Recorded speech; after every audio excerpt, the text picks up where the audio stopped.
বাংলার আনাচে কানাচে ছড়িয়ে রয়েছে বহু দর্শনীয় ঐতিহাসিক স্থান। কিছু প্রচারের আলোতে সামনে এসেছে, আবার কিছু অজান্তেই থেকে গেছে অনাদরে। তো এটা আসলে মন্দির না মসজিদ নাকি ফোর্ট সেটা কেউই ক্লিয়ারলি বলতে পারে না। এমনই একটি স্বল্প পরিচিত জায়গার কথা বলবো আজ, যেখানে দিনের দিনে গিয়ে প্রাচীন সেই দুর্গ দেখে আবার ফিরে আসা যায়। আজ আছি এমন এক জায়গায় যেখানে ভিতরে বাগান আর চারিদিকে প্রাচীর দিয়ে ঘেরা। মন্দির না দুর্গ, সেই রহস্যের উন্মোচনে চলে এসেছি আজকে মেদিনীপুরের কুরুমবেড়া।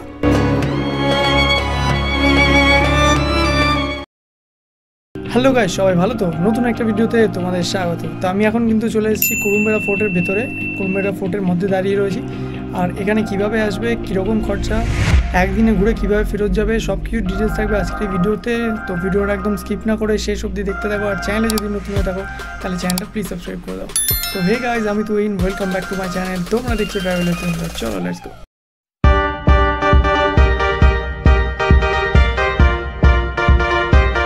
তো প্রথমে তোমাদের বলে দিই তোমরা এখানে কিভাবে আসবে। তো বন্ধুরা, আমি এখন রয়েছি হাওড়া স্টেশনে, আর আজকে যাচ্ছি আমি পশ্চিম মেদিনীপুরের কুরুমবেড়া ফোর্টে। এখানে যেতে হলে তোমাদেরকে যেতে হবে খড়গপুরে। আর হাওড়া থেকে অনেক ট্রেন রয়েছে খড়গপুর যাওয়ার জন্য। মেদিনীপুর লোকালগুলো বেসিক্যালি যায় আর কি। তো আমি আজকে সকাল 8টার মেদিনীপুর লোকালে যাব। যেতে প্রায় সময় লাগবে ওই 3 ঘন্টার কাছে। আর ট্রেনের টিকিটের ভাড়া হচ্ছে 30 টাকা করে। তো যাতায়াত একসাথেই কেটে নিয়েছি 60 টাকা।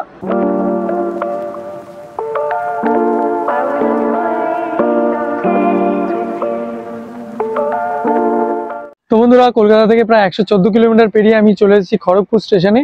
আর এই খড়গপুর ছাড়াও কিন্তু তোমরা বেলদা হয়ে আসতে পারো। হাওড়া থেকে বেলদা আসার কোনো ডাইরেক্ট ট্রেন সেরকমভাবে সকালবেলা নেই, সে বিকেলের দিকে রয়েছে। তোমরা শালিমার স্টেশন থেকে পাবে সকালের দিকটা। তবে বেটার অপশন বলবো হাওড়া থেকে খড়গপুর এসে তো সেভাবেই যাও। আর এখানে ট্রেন বহুত লেট করেছে, 10:37-এ ঢোকানোর কথা ছিল, 11:17-তে ঢোকালো। বুঝতে পারছো কতক্ষণে লেট। তো চলো এবারে এখান থেকে একটুখানি, এখন বাজে প্রায় 11:20-25 হয়ে গেছে। তো এখন বাইরে বেরোবো, বেরিয়ে একটুখানি খাবো দাবো, খেয়ে দিয়ে তারপরে বাস ধরে যাব কেশিয়ারি।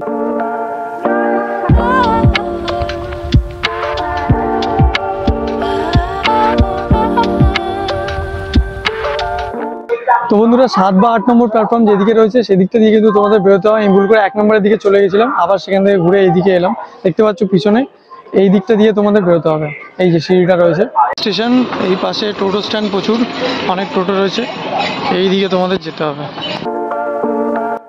যেহেতু সকালে ব্রেকফাস্ট সারিনি আর প্রায় দুপুর হয়ে এসেছিল, তাই একেবারেই স্টেশনের বাইরে একটা দোকান থেকে 99-এ 1 প্লেট বিরিয়ানি খেয়ে নিলাম। বন্ধুরা, এই যে মোড়টা দেখতে পাচ্ছ, এই মোড় থেকে কিন্তু বাস ধরতে পারো তোমরা। মানে এই যে মোড়টা, এই যে মন্দিরটা রয়েছে, আর এই বাঁদিকে গেলে বাস স্ট্যান্ডও আছে, সেখান থেকেও তোমরা বাস ধরতে পারো। এইখান থেকে মানে খড়গপুর থেকে তোমার কেশিয়ারি অবধি হচ্ছে টোটাল 31 কিলোমিটার। যেতে প্রায় সময় লাগবে 1 ঘন্টা মতো। মন্দিরের এই মোড়টা থেকে বাস স্ট্যান্ড পায়ে হেঁটে 2 মিনিট জাস্ট। তো বন্ধুরা, এই দেখতে পাচ্ছ বাস স্ট্যান্ড, কত বাস রয়েছে। এখান থেকে বাস ধরে আমি যাব কেশিয়ারির দিকে। বাস স্ট্যান্ড থেকে কেশিয়ারির দূরত্ব প্রায় 31 কিলোমিটার, যেতে প্রায় 1 ঘন্টা সময় লাগবে। আর বাস ভাড়া নিল 40 টাকা।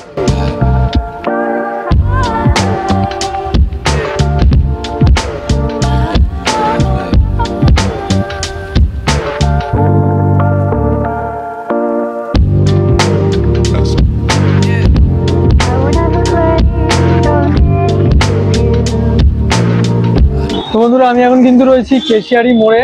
আর 12:05-এ আমি বাসে উঠেছিলাম, নামানোর কথা 1টায়, 1:30 বাজে। এখন 1:30টার সময় নামিয়েছে, 1.5 ঘন্টা লেগেছে এখানে আসতে। এবার এই কেশিয়ারি মোড় থেকে আমাকে যেতে হবে কুকাইয়ের দিকে। তো কুকাই, এখান থেকে বাসও রয়েছে, অটো রয়েছে, টোটো রয়েছে। আমি কিভাবে যাই সেটা তোমাদের জানাচ্ছি। এই যে গান্ধীর মূর্তিটা দেখছো, এটাই কিন্তু কেশিয়ারি বাস স্টপ। এখানে এসে তোমাদের নামাবে, আর এই দিক থেকে, এই বাস স্ট্যান্ডটা থেকে এই দিকে তোমাদের যেতে হবে, এই দিকটাতে। কেশিয়ারি থেকেও একটা বাসে করে এবার চললাম কুকাইয়ের দিকে, যার দূরত্ব 3 কিলোমিটার। ভাড়া নিল 10 টাকা।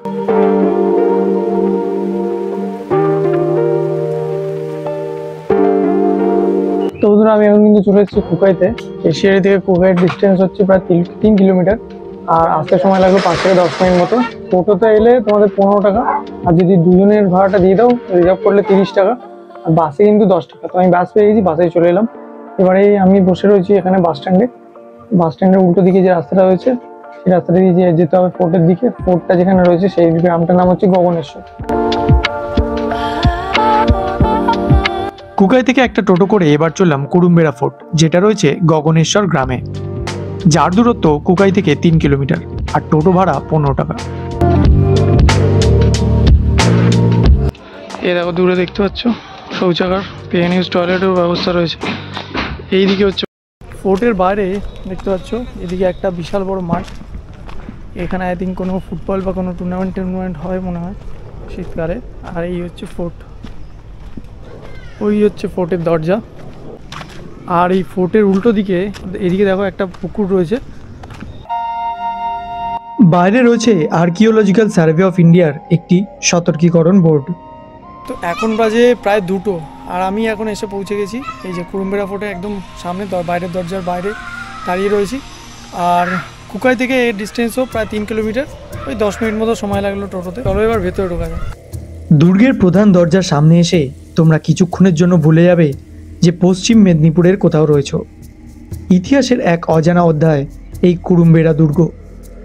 প্রবেশদ্বার দিয়ে প্রবেশের সময় মনে হতে পারে প্রবেশ করছো কোনো এক রাজদরবারে।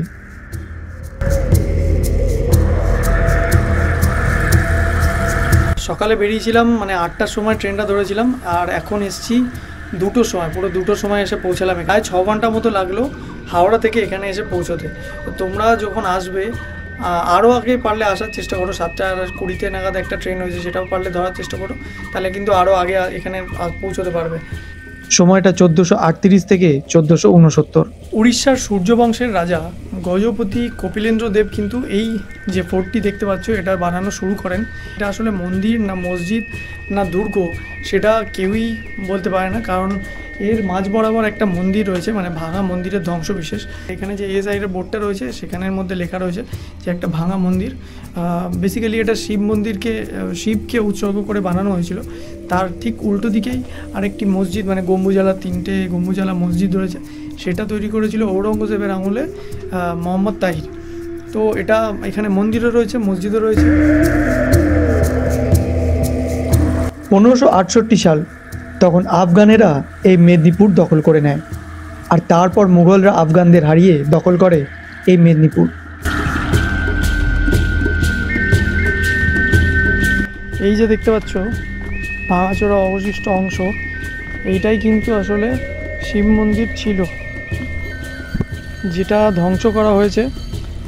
এখন এই অবস্থায় রুইন্ডভাবে পড়ে রয়েছে। আফগান, তুর্কি, মুঘল সবার আক্রমণের পরে তারপরে এই জায়গাটাকে ভাঙা হয়, ভেঙে এখন এই অবস্থায় পড়ে রয়েছে। আর ঔরঙ্গজেবের আমলে মোহাম্মদ তাহির এই মসজিদটি বানিয়েছিলেন, যেটা এখন অক্ষত অবস্থায় রয়েছে। গেট রয়েছে, গেটে তালা দেওয়া, কিন্তু মন্দিরটা আর নেই, মন্দিরটা ভাঙাচোরা অবস্থায় পড়ে রয়েছে। শতাব্দী প্রাচীন এই কুরুম্বেরা সম্পূর্ণভাবেই প্রাচীন ওড়িয়া স্থাপত্যকলার নিদর্শন। ঔরঙ্গজেবের নির্দেশ মেনে ওড়িশার বহু মন্দির লুট করেন মোগল সেনাপতিরা। সেই সময় আক্রান্ত হয় কুরুম্বেরা।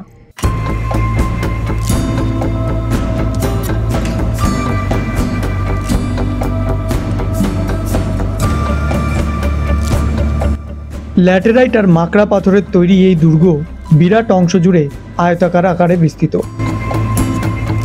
চারপাশের আকৃতি কিছুটা দিল্লির দেওয়ানি আম বা দেওয়ানি খাসের মতো। তো খাওয়া দাওয়া নিয়ে একটা কথা বলে দিই, তোমরা খড়গপুরে নেমে স্টেশনের বাইরে বেরিয়ে সেখান থেকে খাওয়া দাওয়া করে নিতে পারো খুব খিদে পেলে, নাহলে কেশিয়ারিতে নেমে, কেশিয়ারির মোড়েও অনেক খাবারের দোকান রয়েছে, সেখানে হোটেল রয়েছে, সেখান থেকে খেয়ে নিতে পারো। কিন্তু কুকাইতে সেরকম কিন্তু অত একটা খাবারের দোকান নয়, বিস্কুট চিপস এইসব পাবে আর কি। আর কুকাই থেকে গগনেশ্বর, মানে যত ভিতরে আসছো তত দোকানপাটের সংখ্যা কমবে, আর অত হোটেল পাবে না, কারণ গ্রামের দিকে আসছো তো। এই গ্রামটার নাম হচ্ছে গগনেশ্বর। তো সেই জন্য বলে দিচ্ছি, হয় খড়গপুরের ওখানে খেয়ে নিয়ে তারপরে এখানে এসো, আর না হলে কেশিয়ারিতে নেমে সেখানে খেয়ে নিয়ে তারপরে এসো। আর এখানে ঠিক যে মসজিদটা রয়েছে 3টে গম্বুজালা, তার উল্টো দিকেই, মানে তার একদম ঠিক পিছনের দিকটা একটা শিলালিপি রয়েছে, চলো ওটা দেখে আসি। এই দুর্গের মধ্যে অবস্থিত এক প্রাচীন শিলালিপি থেকে জানা যায় এটি তৈরি হয়েছিল শিব বা মহাদেবের উদ্দেশ্যে।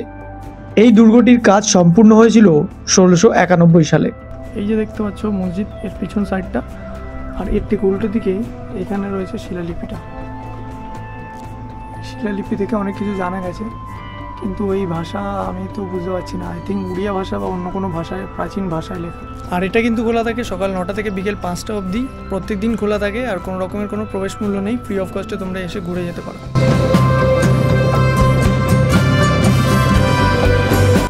আর এই ভিতরটা দেখছো কত সুন্দর বাগান রয়েছে। এইটা হচ্ছে মেন গেট, এখান থেকে ঢুকলাম। আর এই বাগান সুন্দরভাবে সাজানো, পরিষ্কার পরিচ্ছন্ন করে রাখা রয়েছে। তোমাদেরকে প্রত্যেকটা ঐতিহাসিক জায়গায় গিয়ে যে কথাটা বলার চেষ্টা করি, এখানে এসো সেটা বলছি যে যখন আসবে খাবার দাবার খেয়ে তারপরে এসো। এখানে কোনো রকম খাবার দাবার নিয়ে এসে এই জায়গাটাকে নোংরা করো না, পরিষ্কার পরিচ্ছন্নভাবে রেখো। ভালো মতো ঘুরতে এসছো, ঘুরো, ফটো তুলো, ভিডিও করো, চলে যাও। কোনো রকমের ক্ষতি করার চেষ্টা করো না। আমাদের পূর্ব প্রজন্ম যদি এই জায়গাটাকে বাঁচিয়ে না রাখতো, তাহলে কিন্তু আজকে আমরাও দেখতে পেতাম না। তো সেই রকমই আমাদেরও দায়িত্ব, যাতে আমাদের ফিউচার জেনারেশন দেখতে পারে এই জায়গাটা, এসে ইতিহাসকে উপলব্ধি করতে পারে। স্থানীয়দের কাছ থেকে ইতিহাসের আরও এক ঘটনা শোনা যায়। রামচন্দ্র নাকি বনবাসের সময় ভাই লক্ষণ এবং স্ত্রী সীতার সাথে এখানে আশ্রয় নিয়েছিলেন। ঘন জঙ্গল থাকায় এক রাতে নাকি এই দুর্গ বানানো হয়েছিল। মিথ হোক কিংবা ইতিহাস, কুরুম্বেড়া ফোর্টের স্থাপত্য কিন্তু নজর কাড়বেই।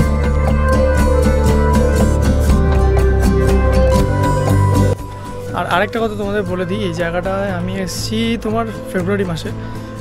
এখনই মোটামুটি সূর্য যা তেজ, দুপুর গড়িয়ে বিকেল হচ্ছে, তো গরম লাগছে। গরমকালটা অ্যাভয়েড করে কিন্তু এদিকটা এসো, প্রচুর গরম লাগবে যদি গরমকালে আসো। শীতকাল, বর্ষাকাল এসব টাইমগুলোতে আসতে পারো তোমরা। ল্যাটেরাইটের স্তম্ভ এবং ভেতরের নকশা চোখে পড়ার মতো। ঘুরে দেখতে প্রায় ঘন্টাখানেক লাগবে।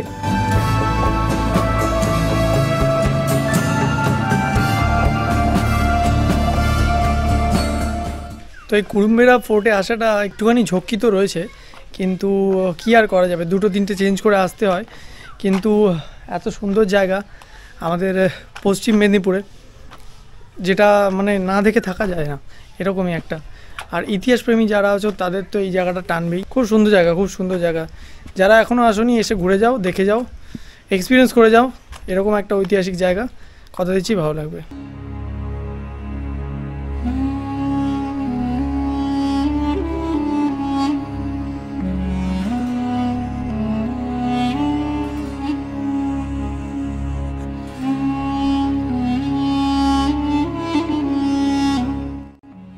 এরপর ফোর্টের বাইরে থেকে টোটো করে কুকাই, তারপর সেখান থেকে বাসে কেশিয়ারি, আবার কেশিয়ারি থেকে বাসে খড়গপুর স্টেশন। হাওড়া ফেরার ট্রেন ছিল 5:30টায়। তো এবার তোমাদের পুরো খরচটা বলে দিই। হাওড়া থেকে খড়গপুর ট্রেনে যাতায়াত মিলিয়ে 60 টাকা, খড়গপুর থেকে কেশিয়ারি বাসে যাওয়া আর ফেরা মিলিয়ে 80 টাকা, কেশিয়ারি থেকে কুকাই বাসে যাওয়া আর ফেরা মিলিয়ে 20 টাকা, কুকাই থেকে কুরুম্বেড়া ফোর্ট যাওয়া আর ফেরা মিলিয়ে টোটো ভাড়া 30 টাকা, আর খাওয়া খরচা 100 টাকা। টোটাল খরচা দাঁড়াচ্ছে 290 টাকা। তো বন্ধুরা, আজকে ভিডিও এই অবধি। ভিডিও যদি ভালো লেগে থাকে তাহলে একটা লাইক করে দিও, বন্ধুদেরকে শেয়ার করে দিও, আর কমেন্ট করে জানিও কীরকম লাগলো তোমাদের আজকের এই ভিডিও। আর আমাকে চাইলে ফেসবুক আর ইনস্টাতে ফলো করতে পারো, লিঙ্ক দেওয়া আছে ডেসক্রিপশন বক্সে। তো দেখা হচ্ছে নেক্সট ভিডিওতে নতুন কোনো জায়গা নিয়ে। ততক্ষণের জন্য keep travelling, keep coding, stay happy, by.